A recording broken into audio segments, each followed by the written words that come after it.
가정의 달 마지막 주일을 보내고 있습니다. 우리 부모님들은 자녀가 다 세상에서 성공하고 출세하기를 바랍니다. 사람의 사회적인 성공과 출세에 가장 중요하게 영향을 끼치는 요소가 뭘까요? 여러 요인이 있겠지만 보스턴 대학의 연구에 의하면 사람이 이 사회에서 성공하는 데 영향을 끼치는 가장 중요한 요소는 바로 대인관계 능력이라고 연구 결과를 발표합니다. 보스턴 대학에서 7세 어린이 400명을 40년 동안 추적을 조사를 했는데 성공과 출세에 가장 중요하게 영향을 끼치는 요소로는 다른 사람과 잘 어울리는 능력이었답니다. 우리는 공부만 잘하면 세상에서 성공하고 출세하는 것으로 생각하는 경향이 있는데 하버드 대학교 위건 박사는 직장이나 가정이나 사회생활 등 각 분야에서 실패한 사람들을 조사해 봤더니 전문 지식이 모자라서 실패한 사람은 불과 15% 밖에 안 되었다는 겁니다. 나머지 85%는 모두 다 인간관계를 잘못했기 때문에 실패했다고 그렇게 결과가 나옵니다. 우리나라 삼성 경제연구소가 최고 경영자를 대상으로 조사한 결과 CEO가 될 수 있는 최고의 덕목으로는 대인 지능을 꼽았답니다. 미국의 카네기 재단에서도 5년간 사회적으로 성공한 사람 1만 명을 대상으로 성공의 비결이 무엇이었는지를 질문했는데 이 85%의 사람들이 다양한 사람들과 골고루 인간관계를 잘했기 때문에 인생에서 성공했다고 말을 합니다.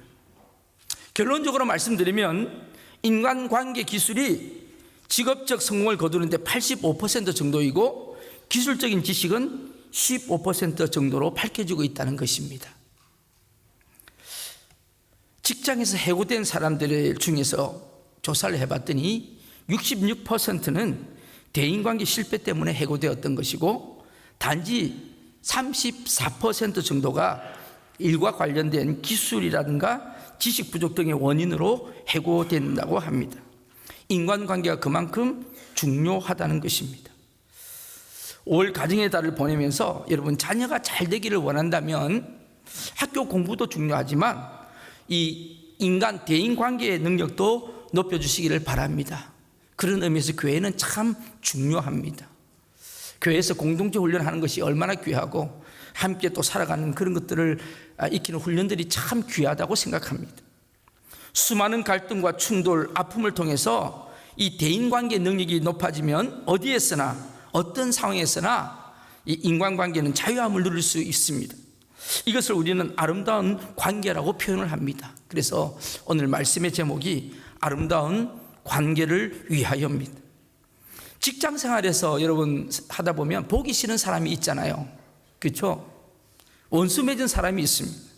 그런데 그런 사람은 직장에서 대인관계 자유함을 누리지 못하는 사람입니다. 그런 사람은 직장에서 성공할 확률이 거의 낮습니다. 학교도 마찬가지입니다. 학교도 가면 피하고 싶은 친구들이 있어요. 기분 나쁜 친구가 있어요. 적대시하는 사람이 있습니다. 학교 생활에서 이 대인관계의 자유함을 누리지 못합니다. 그런 학생들은 성공적인 학교 생활을 할 확률이 줄어듭니다. 교회 생활도 마찬가지 아니겠습니까? 교회에 나오니까 목사가 보기 싫고 장로가 보기 싫고 교회 식구들이 보기 싫고 구역 식구들이 보기 싫으면 교회 생활을 성공적으로 할 수 없는 겁니다. 일반적으로 여러분 내가 싫어하면 상대방도 나를 싫어합니다. 내가 좋아하면 상대방도 나를 좋아하는 것입니다. 내가 싫어하면서 상대방이 나를 좋아하기를 바라는 그것은 어리석은 이야기입니다. 서로 간의 아름다운 관계를 누리는 방법은 무엇이겠습니까? 오늘 본문은 갈라디아 교회 교인들에게 사도 바울이 쓴 편지입니다. 오늘 본문을 근거로 이 시간 우리에게 말씀하시는 하나님의 교훈을 받으려고 합니다. 먼저 우리 대인관계를 단절하는 요소들에 대해서 오늘 1절은 이렇게 말씀을 합니다. 자, 우리 같이 한번 1절 말씀을 읽도록 하겠습니다. 형제들아, 사람이 만일 무슨 범죄한 일이 드러나거든 신령한 너희는 온유한 심령으로 그러한 자를 바로잡고 너 자신을 살펴보아 너도 시험을 받을까 두려워하라. 사람이 만일 범죄한 일이 일어나면, 범죄한 일이라는 게 뭡니까? 여기 범죄라는 것은 고의적으로 악한 행동을 저지른 것을 말하지 않습니다. 결함이나 결점이나 잘못이나 실수라는 말로 무의식적으로 혹은 육체의 연약함 때문에 지은 죄를 오늘 여기 본문은 범죄라고 이야기를 합니다. 이런 사람에게 어떻게 하라는 거예요? 첫 번째는 오늘 1절 말씀에서 온유한 심령으로 바로 잡으라고 말씀합니다. 살다 보니까 인간의 연약함 때문에 결과적으로 주님 없이 주님을 망각하고 주님을 거역하는 삶의 자리에 서 있는 것입니다. 성령의 사람이 성령을 따라 살지 못하니까 결국 성령의 열매가 맺히지 않고 육체의 열매가 맺힌 것입니다. 여기서 드러나거든 이라는 단어가 있잖아요. 여기서 오늘 1절에 보면 드러나거든 이 말 뜻은 누가 도와주지 않으면 도저히 거기서 어찌할 수 없는 그 궁지에서 빠져나올 수 없는 상태를 말합니다. 인간관계도 이런 어쩔 수 없는 이런 처지에 놓을 수가 있습니다. 이럴 때 우리 인간의 연약함과 인간의 부패성과 인간의 한계를 이해하고 인정해야 한다는 것입니다. 이런 사람에게 어떻게 하라고요? 오늘 1절 말씀해 보니까 이렇게 이야기를 합니다. 여러분 자세히 보세요. 만일 무슨 범죄한 일이 드러나거든 신령한 너희는, 그렇게 이야기를 하죠. 신령한 너희는 무슨 말입니까? 믿음으로 살려고 하는 너희들, 성령의 충만함으로 살려고 하는 너희들, 성령의 지배를 받고자 하는 너희들은 어떻게 하라고요? 자신의 허물과 실수, 약점과 죄로 말미암아 궁지에 빠진 사람들에게 어떻게 대해주라고 말씀하십니까? 먼저 바로 잡으라 이야기합니다. 여러분, 바로 잡는다는 말이 무슨 뜻입니까? 이 말은 책망하고 나무라고 정죄한다는 말이 아닙니다.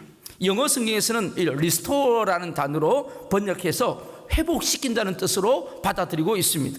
이 단어는 원래 이 뼈가 어긋났을 때, 적골이 되었을 때 이 뼈를 바르게 맞추는 일을 지칭합니다. 또 한편으로는 어부들이 그물을 기울 때 쓰는 말이 이 리스토어입니다. 다시 말씀드리면 몸을 정상적으로 회복하게 하는 것이고 그물이 제 기능을 다할 수 있도록 회복하는 것을 말합니다. 원상 회복을 한다는 말이죠. 조금 더 설명을 하면 일어설 수 없는 사람을 일어서게 해주는 말입니다. 상처난 부분을 드러내놓고 후벼 파는 것이 아니고 그 상처를 어루만져주고 감싸주는 것을 의미합니다. 상처난 신앙이 있을 수 있습니다. 상처난 마음이 있습니다. 또한 상처난 감정이 있어요. 상처난 자존심이 있습니다. 상처난 인격을 다시 치유해주고 회복시켜줘야 한다는 하나님의 말씀입니다. 직분을 감당할 수 없는 상황에 처한 그 사람을 그 직분을 감당할 수 있도록 회복시킨다는 말씀입니다. 아버지, 어머니의 역할을 감당할 수 없는 상황에 있는 사람을 그 일을 감당할 수 있도록 도와주라는 것입니다. 회사에서는 오너로서 또 직분자로 남편으로 아내로 도저히 그 일을 감당하지 못하는 상황에 처한 사람에게 그 일을 감당할 수 있도록 회복시켜준다는 말입니다. 어떠한 가정의 잘못으로 실수할 수도 있습니다. 어떠한 잘못으로 직장에서 실수할 수도 있습니다. 어떤 실수로 교회에서도 실패할 수도 있습니다. 당시 율법주의자들은 주변의 형제가 죄를 저질렀을 때 어떻게 하냐 하면 그 잘못이 천하에 공포되고 처벌되도록 그렇게 했습니다. 그런데 우리 주님은 말씀하십니다.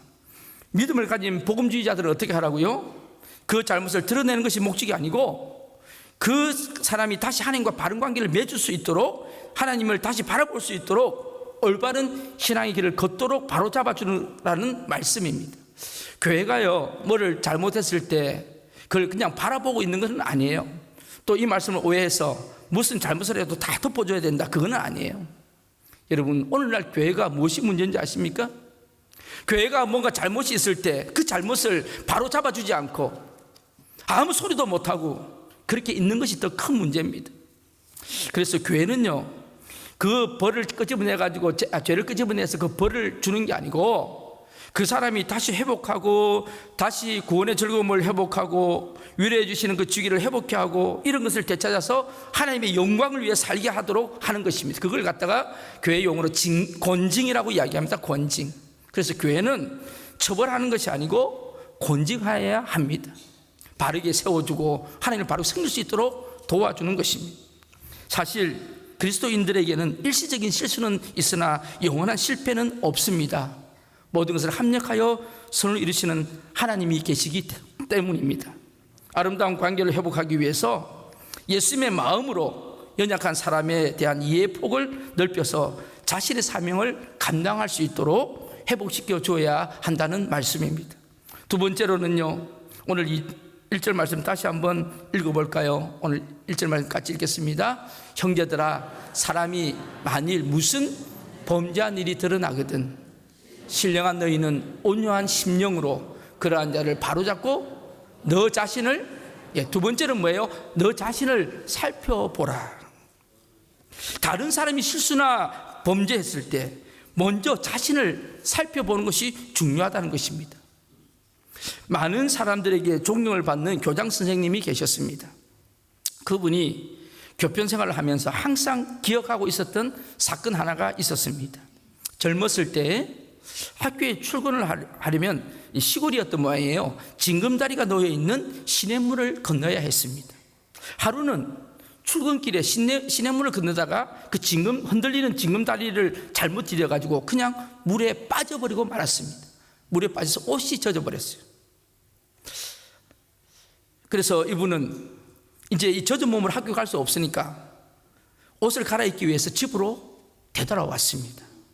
어머니가 물에 젖은 아들의 모습을 보고 물었습니다. 아들아, 어쩌다가 물에 빠졌느냐 하고 물었습니다.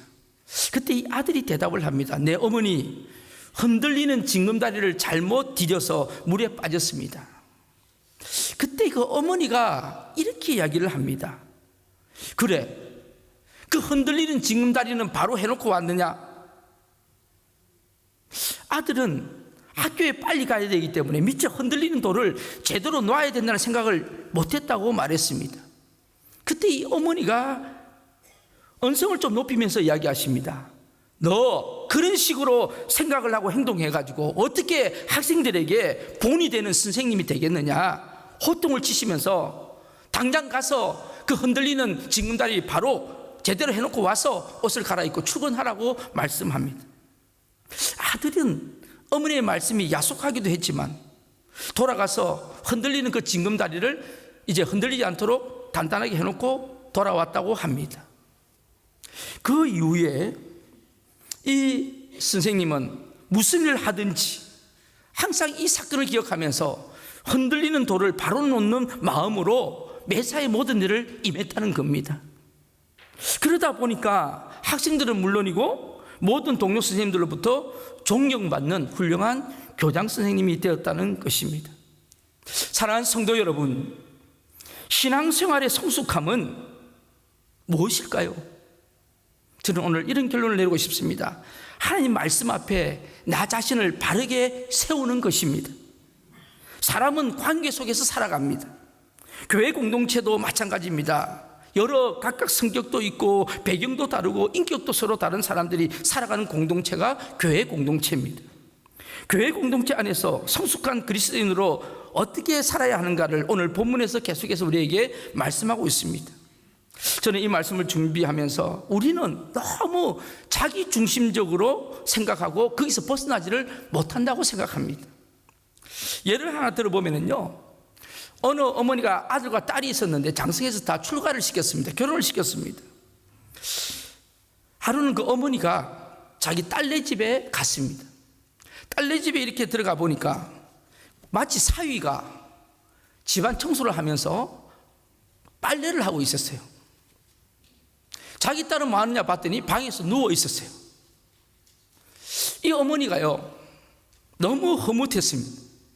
그래서 사위에게 무슨 이야기합니다. 김서방 정말 훌륭하다, 정말 잘했다, 우리 딸 시집 정말 잘 왔다. 그러면서 사위에게 참 칭찬을 해줬습니다. 거기서 밥을 잘 얻어먹고 이제 잘 지내다가 하룻밤 자고 다음 기회에 이제 아들네 집에 가게 되었습니다.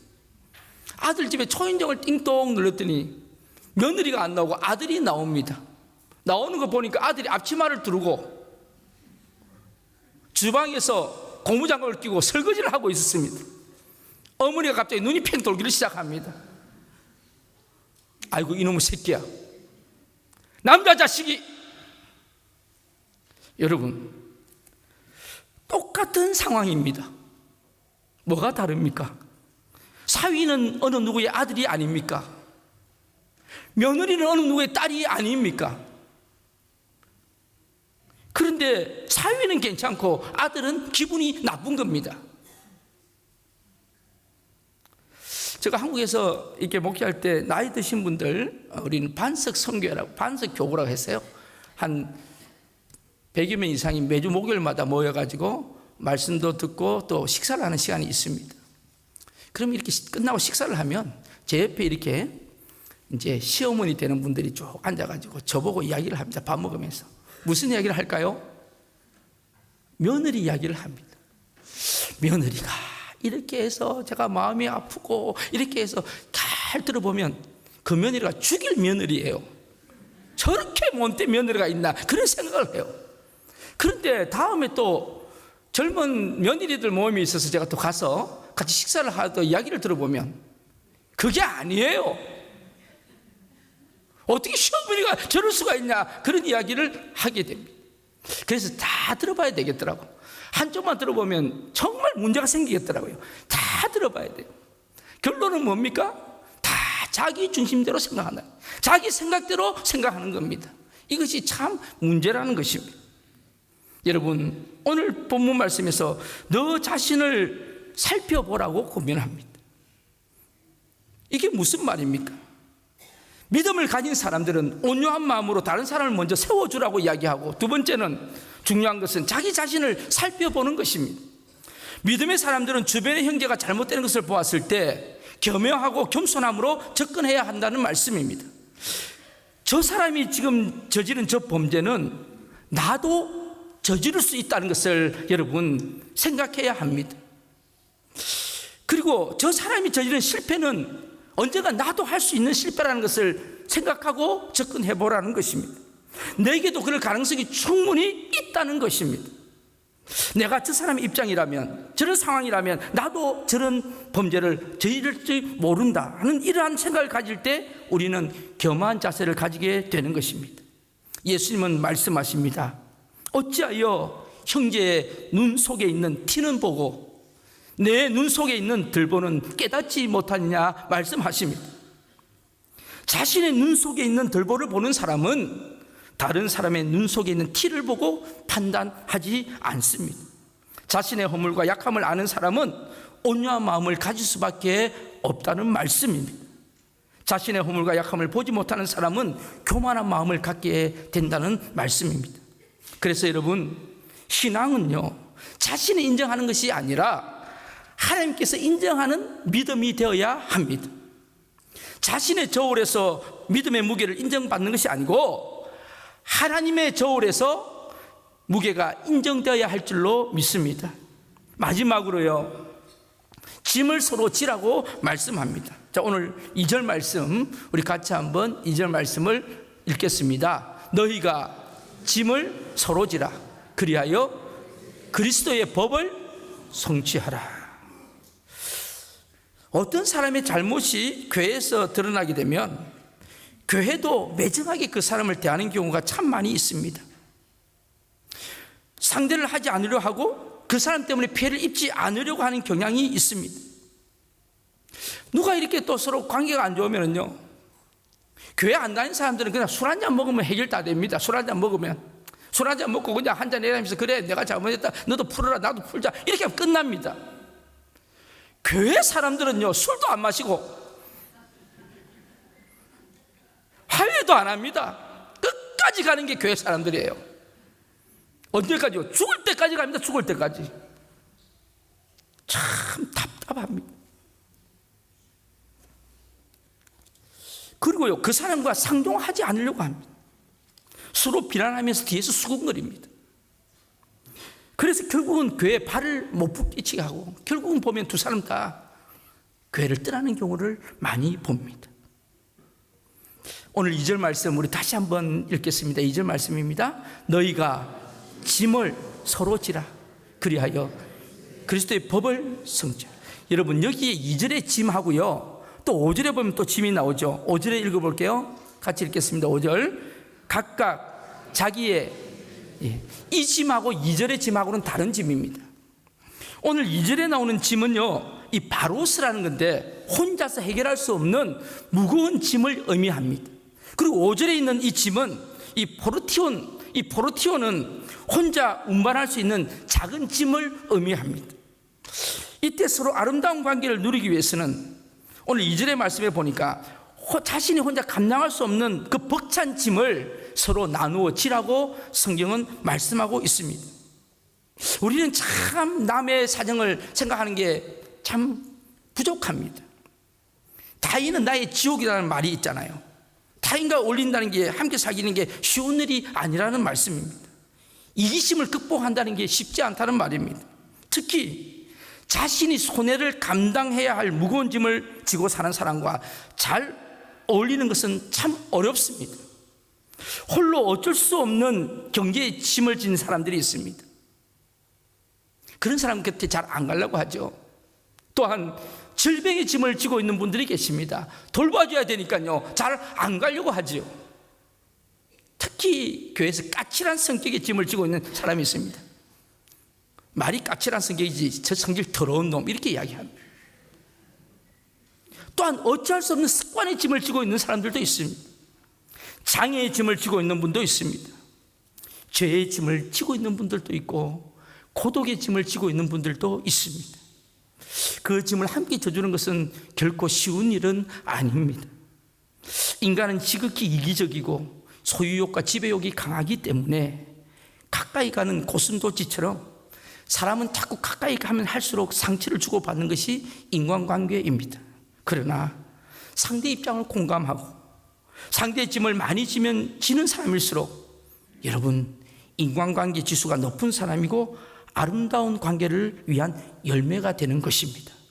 오늘 2절 말씀을 자세히 보세요. 다시 한번 더 보세요. 서로 짐을 지면서 뭐를 성취하랍니까? 뭐를? 그리스도의 법. 여러분 그리스도의 법이 뭡니까? 바로 사랑의 법입니다. 사랑의 법이 완성되는 것입니다. 예수님께서 십자가에서 자신을 내어주기까지 우리의 죄짐을 지어주셨습니다. 우리는 그리스도 십자가의 사랑으로 저와 여러분은 죄짐을 벗은 사람들입니다. 그 십자가의 사랑으로 서로의 짐을 지어줄 때 놀라운 은혜와 사랑의 열매가 있다는 주님의 말씀입니다. 힌두교에서 기독교로 개종했던 인도의 선다싱이라는 사람의 이야기입니다. 어느 추운 겨울날 자기 동료 수도사와 함께 산을 넘어서 수도원으로 가고 있었어요. 얼마나 추운지 눈은 내리고 추운 겨울이었습니다. 그런데 지나가다 보니까 가는 길에 한 사람이 쓰러져 있는 겁니다. 같이 가던 수도사가 이렇게 이야기를 합니다. 저렇게 죽는 것은 저 사람의 운명이니까 우리는 각자 갈 길로 갑시다 하고 말했습니다. 이때 선다싱은 이렇게 이야기를 합니다. 아니에요. 하나님은 나로 하여금 이 길을 지나가게 하신 것은 저 사람을 도우라고 하는 부르심이라고 나는 생각을 합니다.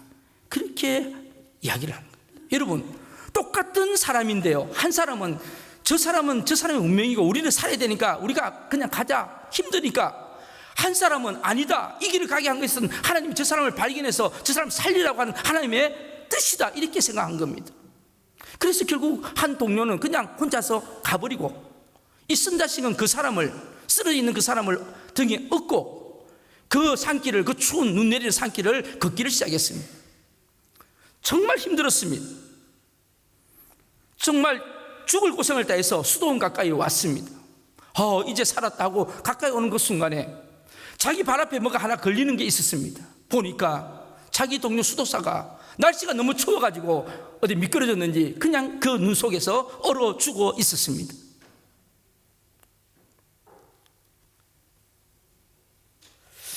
그 후에 썬다싱은 사람들이 인생에서 가장 어려운 것이 무엇이냐는 질문을 받으면 이렇게 대답했습니다. 지고 가야 할 짐이 없을 때 나는 가장 어려웠습니다. 썬다싱은 쓰러져 있는 사람을 도와줘야겠다는 마음에서 등에 업고 갔지만 사실은 그 사람 때문에 썬다싱도 주위에서 살 수 있었고 그 사람도 썬다싱 때문에 살 수 있었던 것입니다.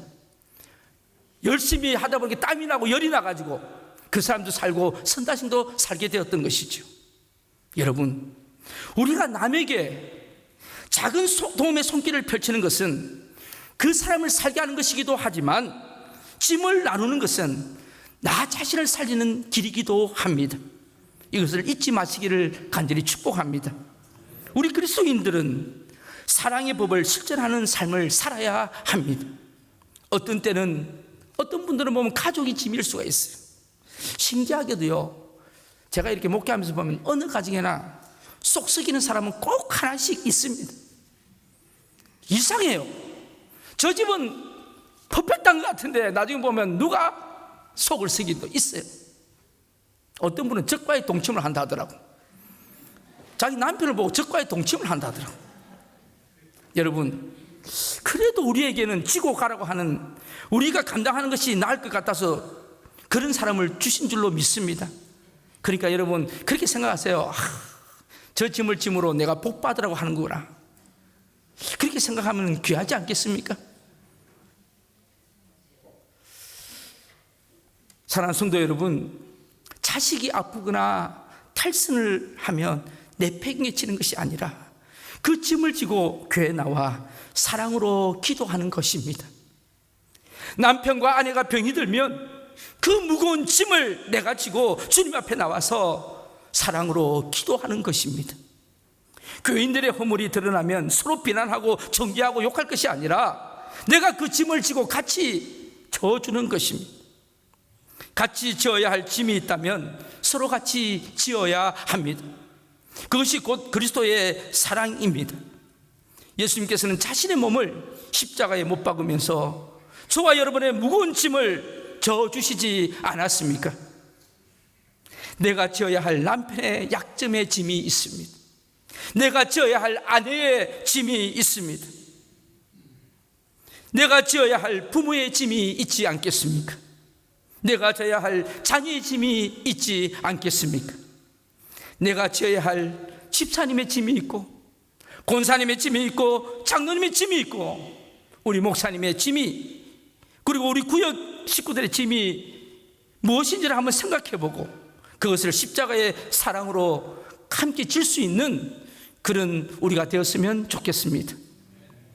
공동체를 파괴하려는 사탄의 전략에 말려들어서는 안 됩니다. 사탄은 이 인간관계의 부자유함을 통해서 교회와 가정과 그리고 여러분 기업을 파괴하려고 합니다. 서로 허물을 덜쳐내고 시기하고 질투하며 미워하게 하고 증오하게 하는 것은 사탄의 역사입니다. 우리는 그리스도의 사랑으로 서로 짐을 져줌으로 이겨야 합니다. 우리는 홀로 사는 사람이 아니라 함께 하나님의 나라를 이루어가는 하나님 나라의 공동체입니다. 짐이 우리의 거침돌이 아니라 우리의 보약이 되고 우리를 성장하게 하고 성공하게 하는 디딤돌이 되시기를 간절히 축복합니다. 어젯밤에도 사역반을 하면서 우리가 정말 예수님의 제자로, 우리가 사역반을 받으면서 예수님 제자 어떤 동기로 우리가 예수님 제자를 되려고 하느냐 그렇게 물었더니 30여 명의 사역반원들이 오전과 오후에 그렇게 한결같이 이야기를 합니다. 먼저는요, 예수님께서 나 때문에 십자가에 죽으시고 그 사랑이 너무너무 고맙지 않습니까? 그리고 또 어떤 분들은 내가 인생을 살아가면서 이렇게 살아야 되겠는가, 뭔가 이제 내가 뭔가를 좀 하고 싶고 하나님 위해서 뭔가 살고 싶다, 그런 마음이 있어서 이런 걸 하게 되었다고. 그렇습니다. 여러분, 우리는 이럭저럭 그냥 살아갈 수 있는 존재들은 아닌 줄로 압니다. 여러분, 이렇게 살다가 하나님 앞에 가시겠어요? 이렇게 살다가 주님 앞에 그냥 가시겠습니까? 한번 생각해 볼 수 있는 은혜가 있기를 바랍니다. 한나가요, 브린나의 그 비난의 짐을, 요즘 우리 사무엘 상을 수요 예배마다 보지 않습니까? 그 브린나의 비난의 짐을 기도로 졌기 때문에 기도의 위대한 어머니가 된 것입니다. 아들 사무엘은 민족의 짐을 짊어진 기도의 용장으로 만들게 된 것이라고 생각합니다. 에스더가 민족의 짐을 자신의 짐으로 받아들여 죽으면 죽으리라 기도했기 때문에 위대한 인물로 한 시대에 쓰임을 받은 줄로 믿습니다. 느헤미야가 자신은 풍족했지만 그런데 예루살렘 성벽이 무너진 것을 보고 자신의 짐으로 여겼기 때문에 시대 속에 쓰임받은 하나님의 사람이 된 줄로 믿습니다. 여러분, 사람과의 관계에서 상대의 짐이 크면 클수록 그 짐을 내가 지게 되면 내가 큰 인물이 되는 겁니다. 하나님은 우리 오클랜드 한인교회 공동체를 통하여 이 땅에 나아가서는 이 남태평양 지역에 새로운 하나님의 나라와 뜻이 이루어지기를 원하십니다. 저는 어젯밤에도 그렇게 이야기했어요. 여러분들이요, 정말 하나님 말씀 하나만 붙잡고 몸부림치면서 한번 살기 시작하면 이 오클랜드 땅이 떠들썩하게 될 것이라고. 우리가 하나님 말씀 하나 붙잡고 오늘도 이 말씀 하나만 붙잡고 여러분 삶 속에 적용하시면서 한번 살기를 시작해 보시면 아마 여러분 가정에 놀라운 변화가 일어나게 될 것입니다. 우리 교회 공동체가 더욱 사랑으로 하나 되어서 신앙의 능력을 나타내는 공동체, 주님의 놀라운 일을 이루는 그런 공동체가 되기를 간절히 축복합니다. 기도하시겠습니다.